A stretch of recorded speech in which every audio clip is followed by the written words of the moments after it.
आप सभी को नमस्कार। आज के सेशन में आपका स्वागत है। आज के सेशन में हम लोग जो श्रम कानून का हमने किया हुआ था सेट 2, आज करेंगे इसका हम लोग सेट नंबर 3। इसमें भी आपके 20 क्वेश्चन होने वाले हैं। तो कुल अगर हम लोग देखें तो सेट 1, सेट 2 और सेट 3 तीनों को मिला के हमने 60 क्वेश्चन किया हुआ है और डिटेल में किया हुआ है। तो ये आपके लेबर इंस्पेक्टर पे जो श्रम कानून वाला पोर्शन है वहाँ पे आपको काफ़ी ज़्यादा अच्छा हेल्प करेगा। और आपको डिटेल में करना है और श्रम कानून के बारे में और डिटेल में पढ़ना है तो उसके लिए हमने अपना नोट्स जो है वो लॉन्च किया हुआ है। CGPSC संकल्प का पहला नोट्स है ये लॉन्च किया हुआ है। आप चाहे तो इसे परचेस कर सकते हैं। इस पे देखिए आपको क्या क्या मिल जा रहा है, तो इसको एक बार देख लेते हैं हम लोग। आपको लेबर लॉ के नोट्स, लेबर लॉ के 100 MCQ जो 40 हमने किए हैं वो, और 60 MCQs और मिल जाएगा आपको। तो 100 MCQs उधर वाले मिल जाएंगे। श्रम निरीक्षक के जो पूरे हमने 9 टेस्ट कराए हैं, टोटल पूरे के पूरे 9 टेस्ट आपको मिल जाएंगे। प्राइस इसका हमने क्या रखा हुआ है, प्राइस 149 रखा हुआ है। आप चाहे तो इसे प्राप्त करना है तो इसे प्राप्त करने के लिए व्हाट्सअप के माध्यम से प्राप्त कर सकते हैं। ये कॉन्टैक्ट डिटेल दिया है, डायरेक्ट व्हाट्सअप करिए, श्रम नोट्स का डिमांड करिए, एक सिंपल सा पेमेंट करिए और ये नोट्स आपको मिल जाएंगे। ठीक है, चलिए चलते हैं हम लोग, आते हैं हम लोग के 20 MCQs पे टोटल है और डिटेल पे करेंगे। इस वाले पे जो है आपका योजना भी होने वाला है। चलिए शुरू करते हैं। सबसे पहला, मातृत्व लाभ अधिनियम 1961 के अंतर्गत 2 बच्चों के लिए मातृत्व लाभ की सुविधा 12 सप्ताह से बढ़ाकर कितना कर दिया गया है। ऑप्शन देखिए, 20 सप्ताह, 14 सप्ताह, 26 सप्ताह या 24 सप्ताह। बताइए सही आंसर क्या हो जाएगा इसका। इसका सही आंसर पहले देख लेते हैं। ऑप्शन नंबर सी करिएगा, 26 सप्ताह इसका सही आंसर हो जाएगा। याद रखिएगा पिछले वाले क्वेश्चन में मैंने आपको कराया था मातृत्व लाभ अधिनियम। पहले तो इसका याद रखिए ईयर क्या है। 2 बच्चे अगर हैं तो मातृत्व लाभ की सुविधा 12 का जस्ट 24 मत करिएगा। 2 बच्चे हैं तो 24, 26 होगा। 26 सही आंसर हो जाएगा। इसके अतिरिक्त मान लीजिए किसी क्या होता है आपका, 2 से अधिक बच्चे हो रहे हैं तब क्या मातृत्व लाभ नहीं मिलेगा? मिलेगा। तो 2 से अगर अधिक बच्चे हो रहे हैं तो जो है वो 12 वीक का मातृत्व लाभ की सुविधा बोला गया है। ठीक, और कमीशनिंग मदर है और अडॉप्टिंग मदर है तो उनके लिए भी जो है 12 वीक का मातृत्व लाभ की सुविधा दिया गया है। तो 2 क्राइटेरिया अपने को मिल रहा है, एक मिल रहा है 12 वीक का और दूसरा क्राइटेरिया है 2 बच्चे तक हैं तो 26 वीक का। इसको अभी संशोधित किया गया है ना कुछ टाइम पहले ही। अगला, मातृत्व लाभ अधिनियम कितने से ज्यादा व्यक्तियों वाले प्रतिष्ठानों पर लागू होता है? 5 या 5 से अधिक, 10 या 10 से अधिक, 20 या 20 से अधिक, 30 या 30 से अधिक। सही आंसर हो जाएगा इसका आपका 10 या 10 से अधिक। 10 या 10 से अधिक इसका सही आंसर है। अगला, कोई श्रमिक कितने वर्ष लगातार किसी संस्था में कार्य करे तो वो उपदान का पात्र होगा? 5 वर्ष, 10 वर्ष, 20 वर्ष और 25 वर्ष। तो उपदान से संबंधित चीजें मैंने नोट्स में डिटेल किया हुआ है, उसको एक बार देख लीजिएगा। इसका सही आंसर देखते हैं। सही आंसर आपका ऑप्शन नंबर ए, 5 वर्ष इसका सही आंसर हो जा रहा है। अगला, वाक एवं अभिव्यक्ति का अधिकार संविधान के किस अनुच्छेद के अंतर्गत आता है? आपका तीसरा पोर्शन है जहां पे बोला है श्रमिकों का संवैधानिक अधिकार। उस वाले पोर्शन में आपको ये देखने को मिलेगा। इससे ऐसे ही क्वेश्चन बनेंगे, ये संविधान में कौन कौन से आर्टिकल है जहां पे आपको श्रमिकों को अलग से कुछ संवैधानिक अधिकार मिले हुए हैं। अनुच्छेद 14, 24, अनुच्छेद 19, अनुच्छेद 28 या अनुच्छेद 15। सही आंसर पहले देख लेते हैं फिर डिटेलिंग पे चलेंगे। अनुच्छेद नंबर 19, इसमें वाक एवं अभिव्यक्ति का अधिकार। अब अनुच्छेद 19 क्यों आपका जरूरी है? अनुच्छेद 19 इस वजह से जरूरी है क्योंकि इसमें आपको मिला हुआ है सबसे पहले कि 19(1) में बोलने का अधिकार, 19(2) बिना हथियार एकत्र होने का अधिकार, तीसरा बोलता है आपका संघ बनाने की स्वतंत्रता। अब यूनियन बनता है, आपको पता है ना, लेबर यूनियन बनता है, संघ बनता है, तो संघ कहाँ से बनता है? अनुच्छेद 19 की वजह से बनता है। अगला, कैलाश सत्यार्थी को किस वर्ष नोबेल पीस प्राइज से सम्मानित किया गया? 2014, 2016, 2017 और 2018। अब ये इंपॉर्टेंट नाम क्यों है इसके बारे में भी चर्चा करेंगे। पहले तो इसका आंसर कर लेते हैं। ऑप्शन नंबर ए, 2014 इसका सही आंसर हो जाएगा। कैलाश सत्यार्थी वो व्यक्ति हैं जो बाल श्रम से संबंधित जो चीजें हैं ना उसके लिए इन्होंने अपनी पूरी जीवन समर्पित कर दी। बाल श्रम को हटाने के लिए, खत्म करने के लिए इन्होंने क्या किया, अपना पूरा जीवन समर्पित कर दिया है। ठीक है,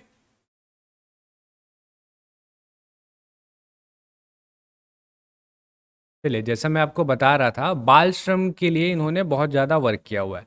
तो 2014 में इनको नोबेल पीस प्राइज से सम्मानित किया गया। और इनके साथ एक और व्यक्ति हैं जिनको मिला था, उनका नाम भी ध्यान रखिएगा, वो थी मलाला यूसुफ। पाकिस्तान की, तो उनको भी मिला हुआ था इसी 2014 में, कैलाश सत्यार्थी और मलाला यूसुफ। तो ये दो नाम है, उनका तो छोड़ दीजिए, लेकिन इधर कैलाश सत्यार्थी, इनका नाम बहुत ज़्यादा जरूरी है। बाल श्रम पढ़ रहे हैं हम लोग और श्रम कानून देख रहे हैं और कैलाश सत्यार्थी का नाम ना पता हो। अगला, मिनी माता महतारी जतन योजना में वित्त सहायता राशि को बढ़ाकर कितना कर दिया गया है? 10,000, 15,000, 20,000 या 25,000? मिनी माता महतारी जतन योजना। तो सबसे पहले इसका आंसर देखते हैं, उसके बाद फिर इसके डिटेलिंग में हम लोग आएंगे। सबसे पहला कि वित्त सहायता राशि को बढ़ाकर कर दिया गया है अभी की डेट में, ऑप्शन नंबर सी पे चलिए, 20,000 रुपये इसका सही आंसर हो जाएगा। पहले इसका नाम जो था पुराना, पुराना नाम भी ध्यान, क्योंकि अभी रिसेंट का है ना, ये रिसेंट वाला न्यूज़ का है। भगिनी प्रसूति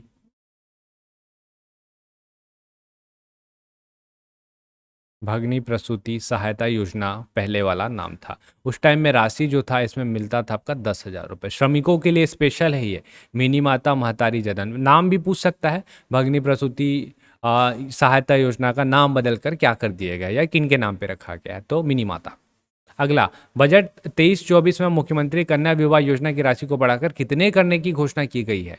25,000, 15,000, 50,000 या 30,000? तो ये आपका रिसेंट है, न्यूज़ का है आपका, ऑप्शन नंबर सी 50,000 इसका सही आंसर हो जाएगा। अब देखिए, मुख्यमंत्री कन्या विवाह योजना बहुत ही महत्वाकांक्षी योजना है। शुरुआत में जो था ना, इसमें जो राशि मिलता था वो मिलता था आपका 15,000, उससे पहले और भी रहा होगा कम, तो 2019 का बता रहा हूँ मैं आपको। 2019 में मिलता था 15,000, फिर 15,000 से इसको बढ़ा करके कितना गया, 25,000, 10,000 की बढ़ोतरी की गई है, और अभी वर्तमान में इसको जो है प्रस्तावित है आपका 50,000 रुपये करने का। तो ये तीनों डेटा, तीनों को याद रखिएगा, 15 से 25, क्योंकि 50 हुआ नहीं है ना, 15 से 25, 25 से 50, ठीक। अगला, प्रधानमंत्री बीमा सुरक्षा योजना के अंतर्गत कितने से कितने वर्ष के श्रमिक इस योजना का लाभ ले सकते हैं? 18 से 65 वर्ष, 18 से 70 वर्ष, 18 से 60 वर्ष या 20 से 60 वर्ष? बताइए सही आंसर क्या हो जाएगा? इसका सही आंसर है आपका ऑप्शन नंबर बी, 18 से 70 वर्ष इसका सही आंसर है। अब प्रधानमंत्री बोला है ना, आपको ध्यान करिए, वो वाला एक बीमा योजना सरकार ने शुरू किया था 12 रुपए वाला, याद आया? मंथली 1-1 रुपए करके कटेगा। दुर्घटना हुई, मृत्यु हुआ या स्थायी अपंगता के केस पे 2 लाख रुपए जो रहेगा बीमा में मिल जाएगा, 2 लाख रुपए का लाभ होगा, ठीक है। तो ये बहुत अच्छी योजना है, अगर नॉर्मल लोग भी करवा सकते हैं, श्रमिकों के लिए ही नहीं है सिर्फ, तो नॉर्मल लोग भी करा सकते हैं। अगला है, मुख्यमंत्री सिलाई मशीन सहायता योजना का लाभ लेने के लिए एक महिला श्रमिक की आयु कम से कम कितने वर्ष होनी चाहिए? 30, 36, 25 या 18? बताइए सही आंसर क्या होगा? इसका सही आंसर होगा आपका ऑप्शन नंबर बी, 36 वर्ष। अब ये देखिए यहाँ पे क्या बोला गया है, सिलाई मशीन योजना, तो 36 वर्ष कम से कम है, तो इसका ज़्यादा से ज़्यादा भी होगा, तो 36 से आपका जो दिया गया है वो दिया गया है 60, 36 से 60 वर्ष की आयु होनी चाहिए, ठीक है। इसके बीच पे जो है श्रमिक जो है, पंजीकृत महिला भी होनी चाहिए, श्रमिक महिला जो रहे वो पंजीकृत भी होनी चाहिए, तो इनको ये जो है सिलाई मशीन के लिए वो अप्लाई कर सकती है।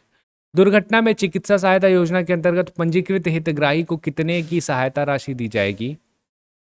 25,000, 40,000, 15,000 या 35,000? सही आंसर देखें, सही आंसर है इसका ऑप्शन नंबर बी के साथ चलिए, 20,000 रुपये। देखिए ये सारे क्वेश्चन जो है ना, ये आपके छत्तीसगढ़ के ऑफिशियल वेबसाइट से निकाले गए हैं, तो वहाँ के हैं ये।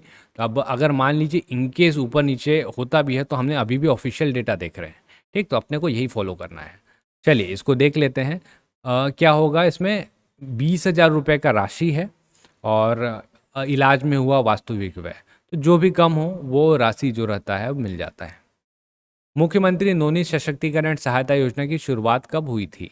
1 जनवरी 2022, 29 जनवरी 2022, 1 मार्च 2022 या 20 मार्च 2022? तो नया योजना है, 2022 का है ये। कब हुआ था? सी नंबर, 1 मार्च 2022। इसको हमने पहले करवाया हुआ है आपको करंट अफेयर पे, ठीक। तो पंजीकृत निर्माण श्रमिक के 2 अविवाहित पुत्रियों को कितना कितना का, 20-20 हजार रुपये, 20-20 हजार रुपये की वित्त सहायता प्रदान करना है। इसमें निर्माण है, ठीक है, पंजीकृत निर्माण श्रमिक की 2 अविवाहित पुत्रियों को वित्त सहायता राशि है, ताकि वो आगे का जो स्टडीज है उसको बेहतर तरीके से कर पाए। मुख्यमंत्री श्रमिक सियान सहायता योजना के अंतर्गत कितने की राशि एक मुश्त प्रदान की जाती है? 10, 15, 20 या 25,000। तो ये भी अभी रिसेंट का ही है, करंट का है आपका, इसको भी आपको ध्यान रखना है। ऑप्शन नंबर सी 20,000 हो जाएगा। डिटेल में इसका बता रहा हूँ, इसको एक बार आप सुन लीजिएगा, सुन लेंगे ना तो याद रहेगा हो सकता है। योजना की पात्रता के तहत निर्माण श्रमिक के रूप में कम से कम 3 वर्ष, कम से कम 3 वर्ष से मंडल में पंजीकृत हो, और निर्माण श्रमिक की न्यूनतम आयु जो है वो होनी चाहिए आपका 59 वर्ष, 59 वर्ष होनी चाहिए, और अधिकतम जो बोला गया है वो बोला गया है आपका 60 वर्ष होनी चाहिए। तो ऐसे जो है वो पात्र होते हैं, और इनको जो रहेगा 20,000 रुपये का मिलेगा। ठीक। मुख्यमंत्री नौनिहाल छात्रवृत्ति योजना के अंतर्गत पंजीकृत श्रमिकों के कितने बच्चों को योजना का लाभ प्रदान किया जाएगा? ऑप्शन 1, 2 सारे बच्चों को, या सिर्फ 3 बच्चों को? तो सही आंसर है इसका ऑप्शन नंबर बी करिएगा, 2 बच्चों को। ठीक। अगले क्वेश्चन पे चलते हैं। मुख्यमंत्री साइकिल सहायता योजना के अंतर्गत श्रमिक हितग्राहियों को कितने साइकिल का प्रावधान है? 1 साइकिल, 2 साइकिल, परिवार के सदस्यों पर आधारित है, या पात्रता ही नहीं होती? सही आंसर है ऑप्शन नंबर ए, सिर्फ 1 साइकिल का प्रावधान। ये सरस्वती साइकिल योजना नहीं है ना, ये अलग साइकिल योजना है, इसको ध्यान रखिएगा। ये श्रमिकों के लिए, सिर्फ और सिर्फ श्रमिकों के लिए। अब आयु कितना होना चाहिए महिला श्रमिक का, सबसे पहले हम लोग बात कर लेते हैं। महिला श्रमिक का अगर हम लोग सबसे पहले बात करें, तो महिला श्रमिक का जो आयु है वो होना चाहिए 18 से 35 वर्ष के बीच में। सबके सब पंजीकृत होने चाहिए, ये तो आपका नॉर्मल है ना। और पुरुष की अगर बात करें, तो पुरुष श्रमिक की जो होनी चाहिए वो होनी चाहिए आपका 18 से 50 वर्ष, 18 से 50 वर्ष होना चाहिए। तो ये लाभ के लिए है। लाभ की पात्रता पंजीयन करिए और 90 दिवस के भीतर अवेलेबल हो जाएगा। निम्न में से कौन से अनुच्छेद में कारखाने आदि में बालकों के नियोजन का प्रतिषेध किया गया है? अनुच्छेद 23, अनुच्छेद 24, अनुच्छेद 19 या अनुच्छेद 18? सही आंसर है आपका ऑप्शन नंबर बी, अनुच्छेद 24। ठीक है।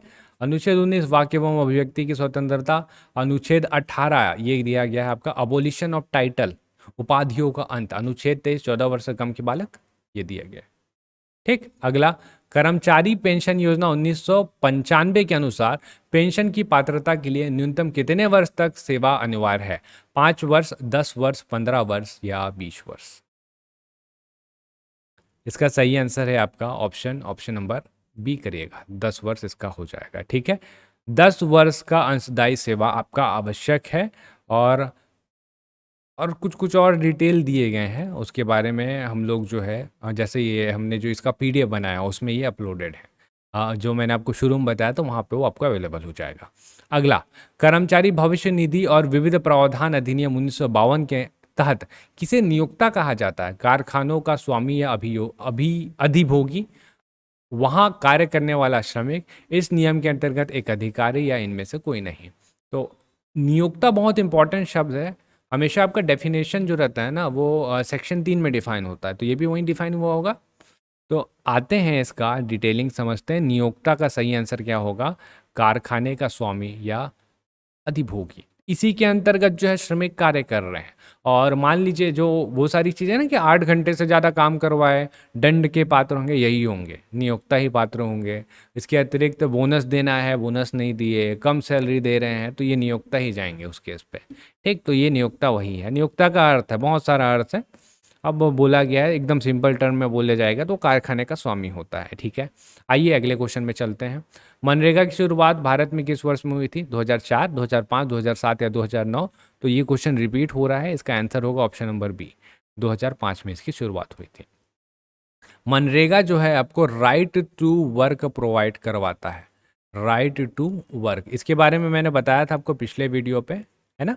Right to work. अब देखिए क्या है, जैसे इंडिया लेवल की बात करें तो 100 दिन का कार्य बोला गया है, 100 दिन का जो है काम निश्चित मिलेगा। और जब छत्तीसगढ़ में बात करते हैं तो वो 150 दिन हो जाता है। छत्तीसगढ़ सरकार की ओर से 50 दिन और एक्स्ट्रा दिया गया है। मतलब जो गांव साइड पे जो भी कार्य होगा ना, जो मनरेगा का कार्य होगा, वहाँ पे हम लोग मशीन का इस्तेमाल नहीं करेंगे, तो श्रमिकों के माध्यम से कार्य कराया जाएगा। तो एक न्यूनतम मजदूरी उनको मिलेगी ताकि वो अपना जीविका जो है चला पाएँ, और अगर उनको 15 दिन है, शायद 15 दिन या 18 दिन, इसको एक बार चेक कर लीजिएगा। इसके अंतर्गत अगर काम इस दिन के अंदर अगर वो पंजीकृत है और इस दिन के अंदर उसको कार्य नहीं मिलता तो वो बेरोजगारी भत्ते का पात्र होगा। अपने रोजगार की शर्त को बनाए रखने या सुधारने के उद्देश्य से इनमें से क्या श्रमिकों का एक संघ है? महासंघ, व्यापार संघ, सहमति या उपनिवेश? अपनिवेश बोला है। सही आंसर बताइए। तो आपको साफ साफ दिख रहा है कौन सा संघ है? व्यापार संघ है ना। ठीक, व्यापार संघ अपने रोजगार की शर्तों को बनाए रखने या सुधारने के लिए श्रमिकों का एक संघ है। और लास्ट क्वेश्चन करते हैं, छत्तीसगढ़ का श्रम मंत्रालय किनके अधीन आता है? उमेश पटेल, शिव कुमार डहरिया, मोहम्मद अकबर या कवासी लखमा? सही आंसर है आपका option number B, Shiv Kumar Dahariya ji, इनके अंतर्गत आता है। तो यहाँ पे हमारे 20 क्वेश्चन और समाप्त होते हैं। आपको बताना है कि इस 20 क्वेश्चन पे आपके कितने बन रहे हैं। उम्मीद करता हूँ कि आप अच्छे क्वेश्चन अटेम्प्ट कर पा रहे होंगे और 15 से 18 क्वेश्चन आप लोग यहाँ पे अटेम्प्ट कर लिए होंगे। ठीक है, बाकी मेरे को कमेंट करके बताइएगा कि अब अपने पास क्या बच रहा है। आपका बुधवार, गुरुवार, शुक्रवार 3 दिन बच रहा है। 3 दिन में आप किस टाइप का और वीडियो देखना पसंद करेंगे, हमें कमेंट करके ज़रूर बताइएगा। बाकी ये जो नोट्स है आपका, एक बार में हर कुछ मिल जाएगा आपको। टेस्ट सीरीज़ वगैरह भी इसी पे ही दिया हुआ है। बन पाएगा तो इसको एक बार ज़रूर लगा के जाइएगा, आपको डेफिनेटली हेल्प करेगा एग्ज़ाम के लिए। ठीक है, चलिए हम लोग मिलेंगे अगले वीडियो पे। तब तक के लिए आप सभी लोगों का बहुत बहुत धन्यवाद।